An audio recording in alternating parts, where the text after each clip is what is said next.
अस्सलाम वालेकुम everyone, welcome back to my channel. कैसे हैं आप सब लोग? उम्मीद करती हूँ कि सब ठीक ठाक होंगे। आज हम बात करने वाले हैं एमनियोटिक फ्लूइड के बारे में। एमनियोटिक फ्लूइड जो है वो माँ के पेट के अंदर बच्चा जिस थैली में मौजूद होता है उसके इर्द गिर्द कुछ पानी होता है जो कि उसकी ग्रोथ में बहुत ज़्यादा हेल्प करता है। उसको हम एमनियोटिक फ्लूइड कहते हैं। एमनियोटिक फ्लूइड की कंपोजिशन क्या होती है, कौन सी ऐसी रीजंस होती हैं जिसकी वजह से इसकी वैल्यू कम हो जाती है, और अगर इसकी वैल्यू कम हो जाती है तो वो बच्चे पर किस तरह इफेक्ट करती है, उसका क्या ट्रीटमेंट है, होम रेमेडीज, नॉर्मल वैल्यूज, सब कुछ हम इस वीडियो में डिटेल से डिस्कस करेंगे। वीडियो थोड़ी सी लंबी हो सकती है, मैं कोशिश करूंगी कि जल्दी जल्दी से कवर करूं, लेकिन आपने वीडियो को कंप्लीट देखना है ताकि किसी भी चीज़ से रिलेटेड आपका क्वेश्चन है तो वो क्लियर हो जाए। सबसे पहले बात करते हैं कि एमनियोटिक फ्लूइड की कंपोजिशन क्या होती है। एमनियोटिक फ्लूइड मोस्टली जो है वो माँ के ब्लड से बनता है।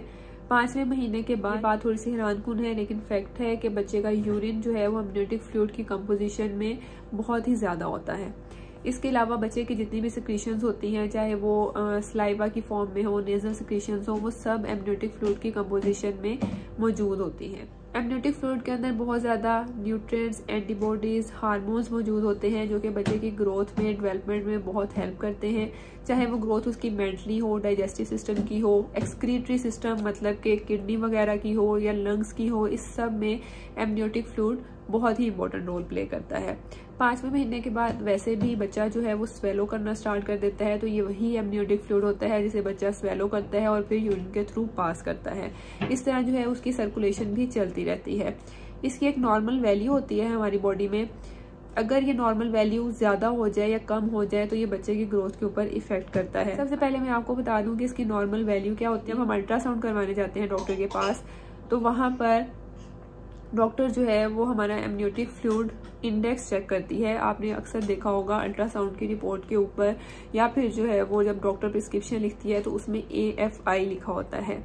इसकी वैल्यू अगर तो 10 से ज़्यादा है या 10 तक है तो इसे हम नॉर्मल कंसिडर करते हैं। अगर इसकी वैल्यू 5 से 10 तक होती है तो हम इसे बॉर्डर लाइन कंसिडर करते हैं। लेकिन अगर इसकी वैल्यू 5 से कम होती है तो ये थोड़ा सा फिक्र करने वाली बात होती है, क्योंकि इसका मतलब होता है कि आपके जो बच्चे का पानी है वो ज़रूरत से कम हो चुका है। उस केस में आपको ट्रीटमेंट की ज़रूरत होती है। नेक्स्ट, आप अल्ट्रासाउंड जब करवाते हैं तो उसमें एक और तरीका भी होता है जिसे हम मेजर करते हैं, वो होता है डीपेस्ट पॉकेट ऑफ फ्लाइकल। अगर कहीं पे भी आप ये लिखा हुआ देखें तो उसके आगे कुछ सेंटीमीटर्स में वैल्यू लिखी होती है। अगर ये वैल्यू 2 सेंटीमीटर से ज़्यादा होती है या 2 सेंटीमीटर होती है तो इसका मतलब होता है कि एमनियोटिक फ्लूइड की वैल्यू ठीक है। अगर ये वैल्यू 2 से कम होती है तो इसका मतलब होता है कि बच्चे का पानी कम हो चुका है और इसे ट्रीटमेंट की ज़रूरत है।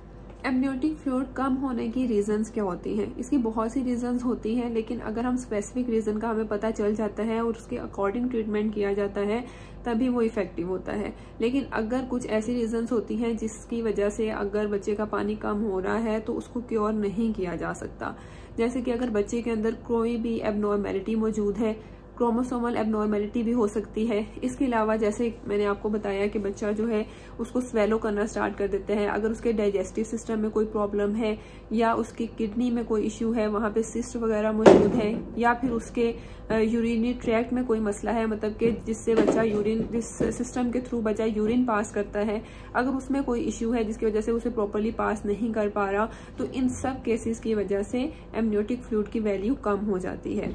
ये एक साइन होता है कि बच्चे के अंदर कोई भी अगर एबनॉर्मेलिटी मौजूद है तो हमें पता चल जाए। लेकिन अगर क्रोमोसोमल एबनॉर्मेलिटी की वजह से या फिर किसी भी एबनॉर्मेलिटी की वजह से जो कि बच्चे के अंदर मौजूद है उसकी वजह से एमनियोटिक फ्लूइड कम हो रहा है तो उसको क्योर नहीं किया जा सकता। लेकिन अगर माँ के अंदर कोई प्रॉब्लम आ रहा है जिसकी वजह से बच्चे का एमनियोटिक फ्लूइड कम हो रहा है, जैसे कि अक्सर माओ को ब्लड प्रेशर का प्रॉब्लम होता है, या इसके अलावा डायबिटीज का मसला हो जाता है, ओबेसिटी का प्रॉब्लम होता है, प्लेसेंटल इनसफिशिएंसी हो जाती है, तो इस केसेस में हम उस जड़ को ख़त्म करने की कोशिश करते हैं या उसको ट्रीट करने की कोशिश करते हैं ताकि इनडायरेक्टली एमनियोटिक फ्लूइड की वैल्यू नॉर्मल आ जाए।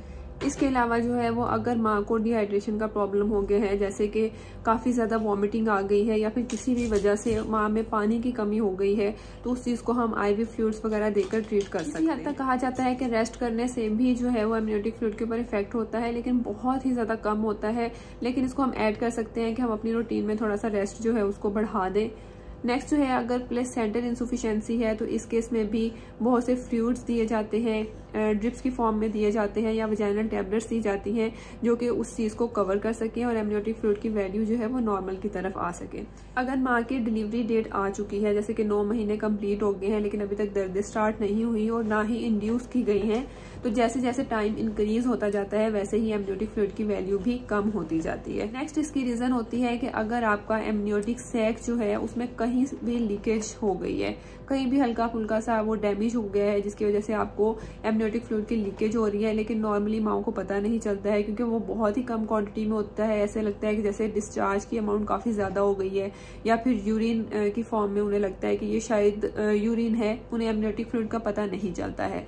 इस केस में भी आप इस चीज का आइडिया लगा सकते हैं। इसके लिए एक टेस्ट मौजूद होता है, इसके लिए स्पेसिफिक पैड्स यूज किए जाते हैं जिसके ऊपर इम्यूनो एसे फॉर अमाइनो फिटोप्रोटीन जो है वो इम्बेड होता है, लगा होता है, और उसको अगर हम यूज करते हैं तो हमें इस चीज में डिफरेंशिएट कर सकते हैं कि ये यूरिन है, नॉर्मल लीकेज है या फिर एमनियोटिक फ्लूइड है।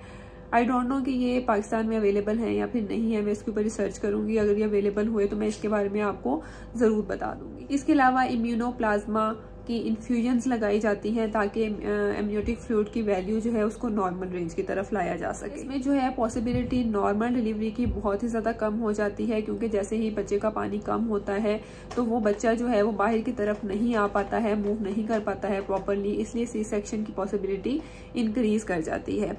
यहाँ पे मैं आपको एक चीज बता दूं, अगर तो माँ में डिहाइड्रेशन का प्रॉब्लम है, उसकी वजह से एमनियोटिक फ्लूइड की कमी हो रही है, तो आप फ्लूइड इनटेक ज्यादा करते हैं तो वो कमी को पूरा किया जा सकता है। लेकिन अगर कोई और रीजन है जिसकी वजह से एमनियोटिक फ्लूइड की वैल्यू कम आ रही है तो फ्लूइड इनटेक जस्ट करने से कोई भी फर्क नहीं पड़ेगा अगर आपको डिहाइड्रेशन का प्रॉब्लम नहीं है। इसके अलावा एक चीज मैं क्लियर करना चाहती हूँ, जो है वो बेबी 24 वीक्स को पहुंच गया है तो उस टाइम पे ये सारे ट्रीटमेंट जो है किसी हद तक इफेक्टिव होते हैं ताकि किसी भी तरह ट्रीटमेंट करके 36 वीक तक लाया जाए और डिलीवरी करवा दी जाए।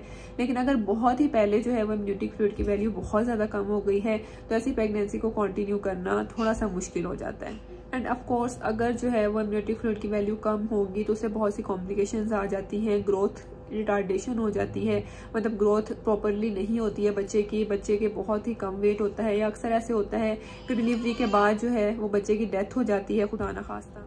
बच्चे की हार्ट बीट इफेक्ट करती है माँ के पेट के अंदर। इसके अलावा माँ के पेट में जो वो मूवमेंट करता है उसमें भी काफी ज्यादा प्रॉब्लम्स आ सकती है। अगर होम रेमेडीज की बात करें तो होम रेमेडीज में आप क्या कर सकते हैं, अगर आपको डिहाइड्रेशन का प्रॉब्लम हो रहा है तो इस केस में आप फ्लूइड इनटेक ज्यादा करें, जितना ज्यादा हो सकता है, बल्कि स्टार्टिंग से ही जब आपकी प्रेगनेंसी स्टार्ट हो तो आप जो पानी का इंटेक है वो ज्यादा करना स्टार्ट कर दें। कम से कम 3 लीटर पानी जो है वो आपको दिन में। इसके अलावा आप जूसेस की फॉर्म में भी लिक्विड इंटेक ज्यादा कर सकते हैं। नेक्स्ट आपको कॉफी चाय वगैरह से थोड़ा सा परहेज करना चाहिए। आई नो कि बहुत ज्यादा लोग जो है वो इसके आदी होते हैं, लेकिन जब आप इसको थोड़ा कम कर देंगे तो उससे क्या होता है कि आपका जो यूरिन पास होता है उसकी क्वांटिटी थोड़ी कम हो जाती है, क्योंकि एज अ डायरेटिक काम करते हैं, मतलब कि यूरिन को ज्यादा पास करते हैं, तो उसकी वजह से भी आपका जो लिक्विड है बॉडी के अंदर वो मेंटेन रहता है और आपको डिहाइड्रेशन का प्रॉब्लम नहीं। मोस्टली लेडीज कहती हैं कि कोकोनट वाटर यूज करने से काफी ज्यादा इफेक्ट होता है, जो उन्होंने अपनी प्रैक्टिकल लाइफ में किया होता है। अलावा आप टमाटर, वाटरमेलन या कुकम्बर इस टाइप की चीजें यूज कर सकते हैं जिसके अंदर लिक्विड की क्वांटिटी थोड़ी ज्यादा होती है, ताकि इस फॉर्म में आप अपने बॉडी का जो लिक्विड है उसको मेंटेन रख सकते हैं। डेली बेसिस पे आपको वॉक लाजमी करनी चाहिए, क्योंकि उससे क्या होता है कि आपका ब्लड फ्लो जो है वो प्रॉपर होता है, और ब्लड फ्लो अगर आपका या ब्लड सर्कुलेशन प्रॉपर होती है तो उससे आपको प्लेसेंटल इनसफिशिएंसी होने का कम चांस रहता है। तो आई होप कि ये वीडियो आपके लिए काफी ज्यादा हेल्पफुल रही होगी कि अगर आपका एमनियोटिक फ्लूइड कम हो जाता है तो इस केस में आपको क्या क्या करना चाहिए। अगर आपका फिर भी कोई क्वेश्चन है तो आप मुझे कमेंट सेक्शन में कर सकते हैं। अपना बहुत ज्यादा ख्याल रखें, दुआ में याद रखें। नेक्स्ट वीडियो तक के लिए अल्लाह हाफिज।